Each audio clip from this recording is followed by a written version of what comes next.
We'll quickly read this passage and look at the questions. The passage is on cleverness and the meanings that are attached to cleverness and how it's basically on cleverness, a very, very interesting passage on cleverness. I'm sick to death of cleverness, wrote the very clever Oscar Wilde in The Importance of Being Earnest. Everybody is so clever nowadays. The thing has become an absolute public nuisance.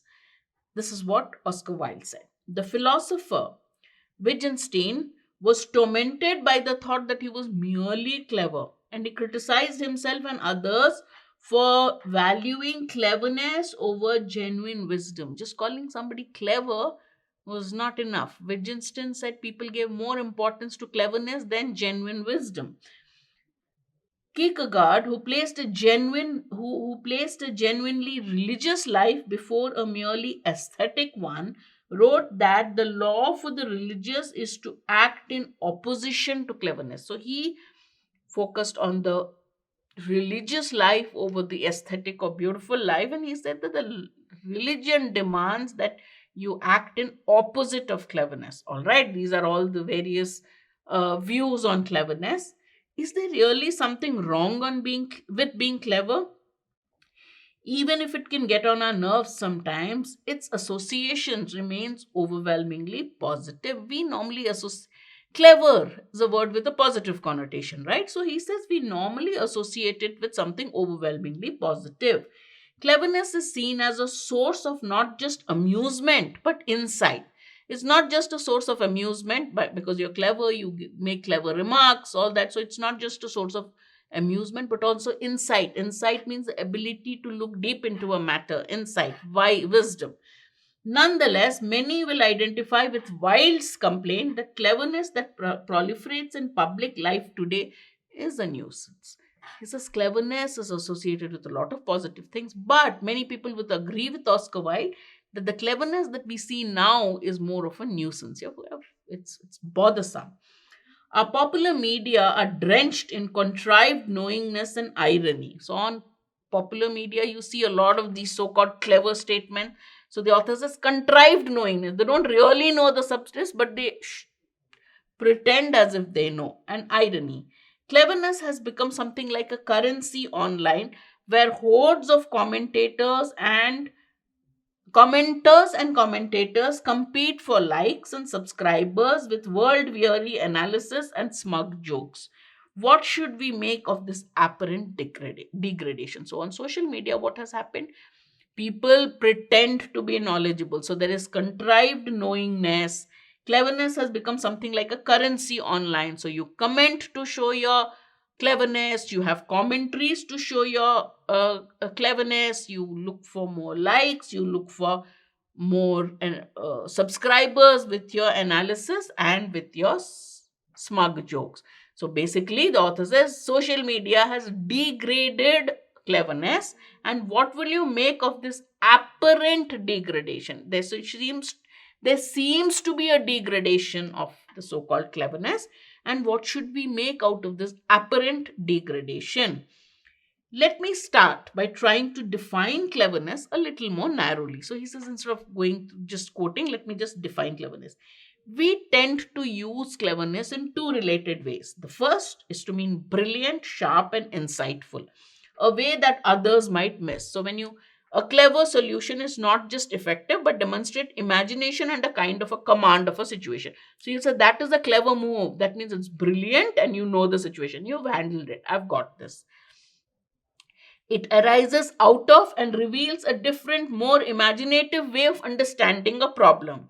When Albert Einstein resolved fundamental problems in physics, his solutions were clever insofar as it appended assumptions about space and time that people didn't even realize they were making. So Einstein gave us clever theories, and in ways that we didn't even imagine. He told us things about the world that only he could, and we couldn't even imagine that they were there. So that is one way of using clever. The other one, we also use clever to mean something like witty, like a clever solution, a clever remark reveals command and control. So one is intelligent, brilliant, another is witty, funny. There's a detached, isolated composure with which the clever individual can survey the whole scene and make connections others can't. So generally, when you say somebody is clever, he looks at a situation objectively and he can connect dots in a way that other people who are not clever can't. In both instances, did I miss something? Okay. In both situations, clever as brilliant and clever as witty, in both situations, cleverness implies dexterity, an ability to get a grip on the world from outside.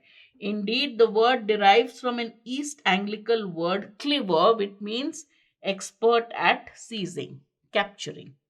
All right? Okay, that's the passage. Which of the following can best sum up the author's view on cleverness as stated in paragraph 2? So let's just look at paragraph 2.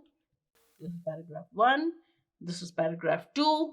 Is there something really wrong with cleverness? Even if it can get on our nerves, its association remains overwhelmingly positive. Cleverness is seen as a source not just of amusement but of insight. Nonetheless, many will identify with Wilde's complaint that cleverness that proliferates in public today is a nuisance. A public media are drenched with contrived knowingness. So basically, our popular media are drenched in contrived knowingness. Cleverness has become like a currency online. And there's an apparent degradation of cleverness. These are the things he has said. Let's see. Cleverness, though insightful, has become a nuisance in public life today. Cleverness, he says, can be amusing, can be insightful, but many agree with Oscar Wilde's view that it might have become a public nuisance. So, A seems to have perfectly captured the paragraph. Let's look at the other options.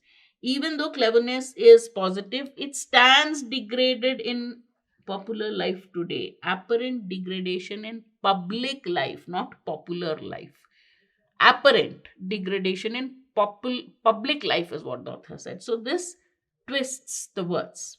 Online media have degraded cleverness and turned it into a nuisance. No, this is an extreme statement. He says in online media, this is what has happened and led to its apparent degradation.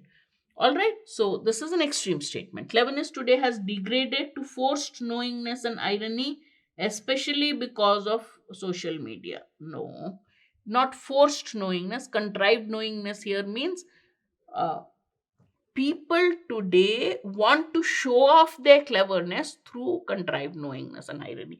Does not mean that it has degraded to forced knowledge.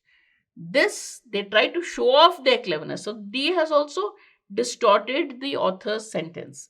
Cleverness today has become a weapon. No, we have not said that. Okay, so the answer is A.